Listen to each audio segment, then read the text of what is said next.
রাজগঞ্জ বিধানসভায় তৃণমূল কংগ্রেসের প্রার্থী স্বপ্না বর্মনের সমর্থনে এক বিশাল বাইক র্যালির আয়োজন করা হয়।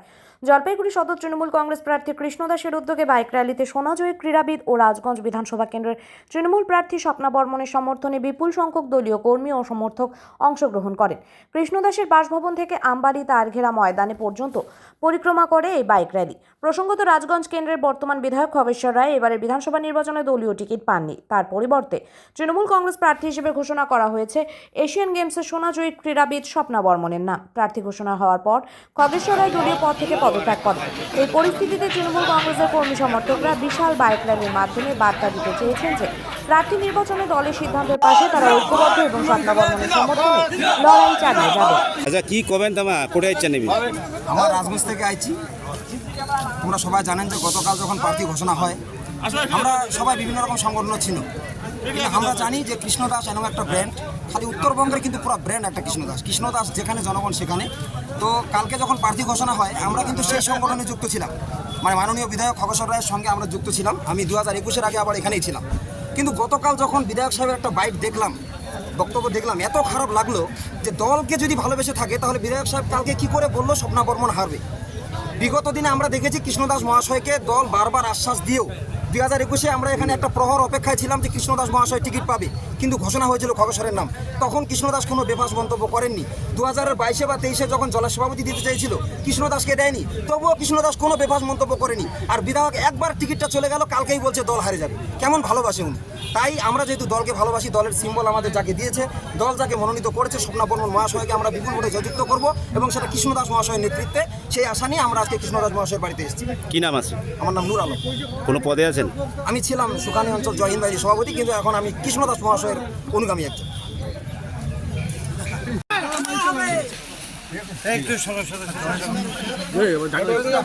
দাদা,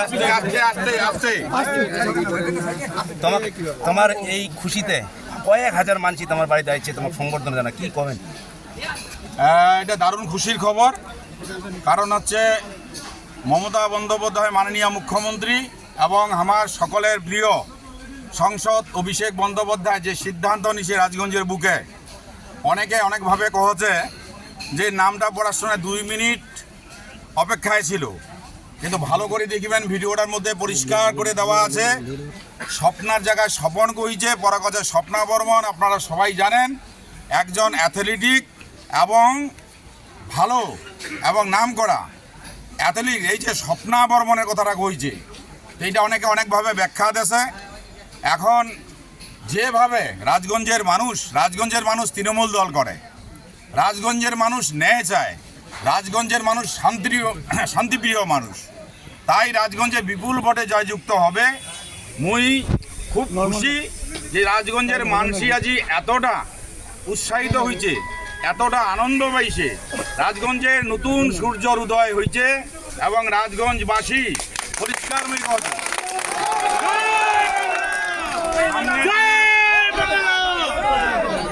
সামনের দিনে রাজগঞ্জবাসী আজি যে খুশি, এই ঋণ আমার শোধ হবে, এই ঋণ আমার শোধ করিম জ্যাং করি হোক, আমার দিদির ঠে যেভাবেই হোক। আমার রাজগঞ্জবাসীর অনেক অভাব আছে, আমার অভাব পূরণ করিম এবং রাজগঞ্জে একটা সুন্দর পরিবেশ, সুষ্ঠু পরিবেশ আমার আগামী দিনে তৈরি করিম, যাতে রাজগঞ্জের মানুষ ভালোভাবে ভাতৃত্ববোধের মধ্য দিয়ে থাকিবা পারে। আচ্ছা, রাজগঞ্জের সাথে সাথে তোমার সদর বিধানসভার টিকিট পাইছেন, তোমার যে অনুগামী লাগাছে সারা জেলা জুড়ে কিন্তু উৎসব করেছে, আমার কি কবেন তোমার? মুই সবাইকে ধন্যবাদ জানাম যে এই সিদ্ধান্ত নেওয়ার ফলে গোটা জলপাইগুড়ির মধ্যে একটা আশার বুক বাঁধি আছে। প্রত্যেকেই মধ্যে একটা যে চিন্তা ভাবনা চলে যাচ্ছে, যে একটা বিশ্বাস চলে যাচ্ছে যে এবার জলপাইগুড়ি আমার একটা সবথেকে বড় কথা যে আপদে বিপদে পামো এবং জলপাইগুড়িতে তৃণমূল আরও শক্তিশালী হবে। তৃণমূল শক্তিশালী হলে তৃণমূলের যে সমর্থক আছে এমা খুশি হবে। তৃণমূল দল যদি ভালো রেজাল্ট করে তাহলে তৃণমূলের যারা সমর্থক, যারা তৃণমূল মন প্রাণ দিয়ে করে, যারা কোনো চেয়ার চায় না, যায় কোনো টাকা পয়সা চায় না, যার কোনো লোভ নাই, উমার একটাই লোভ যে তৃণমূল জয়যুক্ত হোক ভালো করিয়া, এটা পূরণ হবে। এই জন্য মুই কম যে আমার দিদির এবং আমার সবার প্রিয় সংসদ অভিষেক বন্দ্যোপাধ্যায়ের এই সিদ্ধান্তকে আমার স্বাগত জানাই এবং আমার সাথে সাত রেজাল্ট করি দেখামো, এটা আমার অঙ্গীকারবদ্ধ। এই করিয়া আমা পরিষ্কারভাবে 4 তারিখ 4 মে দেখবেন যে বিজয় উৎসব কাক কহে, সেদিন দেখা পাবেন জলপাইগুড়ির মাটি। দাদা, রাজগঞ্জে খগেশ্বরের মন্তব্য তৃণমূল রাজগঞ্জে হারবে, কি বলে? বেশি ভোটে জিতবে রাজগঞ্জে। ওকে কে জিতায়? ও তো নিজের বুথে হারে, নিজের অঞ্চলে হারে। ওকে কে জিতায়? ওকে তো সমর্থকরা জিতায়। ও তো জিততে পারে না, ও তো নিজস্ব কোনো কেলি নেই। কেলি থাকলে ওর বুথে কি করে হারে? একটা বিধায়ক নিজের বুথে 428 ভোট 32 ভোটে হারে, তাহলে বোঝা যায় 4 বারের বিধায়ক নিজের বুথে কোনোদিন জিততে পারে না। এই ভোট আজকে কে দেয়? সাধারণ মানুষরা দেয়। ওকে দেখে দেয় না, কাকে দেখে দেয়? দেয় মমতা বন্দ্যোপাধ্যায়কে দেখে দেয়, আমাদের চিহ্ন, আমাদের ঘাসের উপর জরা ফুলকে দেখে দেয়, খগেশ্বরকে দেখে দেয় না। খগেশ্বরের আজকে যদি দেখে দিত তাহলে নিজের অঞ্চলেও হাঁটতো না, নিজের বুথে হাঁটতো না। আর 19-এ ওর জন্য আমরা ওখানে 8টা জিপিতে আমাদের পরাজয় হয়, দারুণভাবে পরাজয় হয়। সেই পরাজয়কে আমরা উত্তীর্ণ করি। আমাদের সদর বিধানসভার যে 2 মানে সদর যে আমাদের সাংগঠনিক ব্লক 2 এর 4টা জিপি 11,600 ভোট লিড দিয়ে ওই বিধানসভাটাকে আমরা রক্ষা করি।